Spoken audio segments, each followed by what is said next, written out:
In East London in the 60s, the Cray twins are the gangster princes of the city and everyone is terrified of them. Ron is bloodthirsty and illogical, while Reggie is a street-fighting man. One morning, Reggie leaves the house to bring tea for the policemen who have been tailing him. He mocks Nipper for sitting there doing nothing instead of catching the real criminals. Then Reggie goes to his car and finds his friend Albie instead of his driver Frank. Albie explains that Frank hasn't shown up for work, so Reggie decides to go to his apartment to find out what happened. On the way, Reggie talks to all the neighbors, who like how much he cares. The cops continue to follow him and Nipper gets angry because civilians choose to talk to a gangster but not to the police.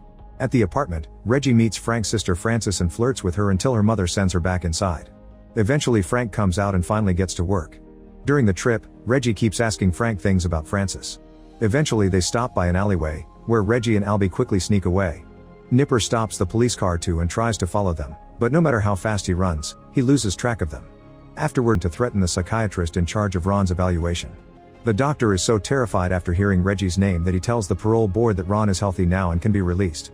After the paperwork is done, the doctor privately warns Reggie that Ron is a psychopath and gives him some medicine that Ron must take twice a day to avoid trouble. Sometime later Frances gets ready for a date with Reggie and ignores her mother's disapproval. Reggie takes her to the club he owns, explaining that he invites both celebrities and criminals because his clients love the mix. The date is interrupted when Reggie's men take him to another table because there's something important that needs his attention.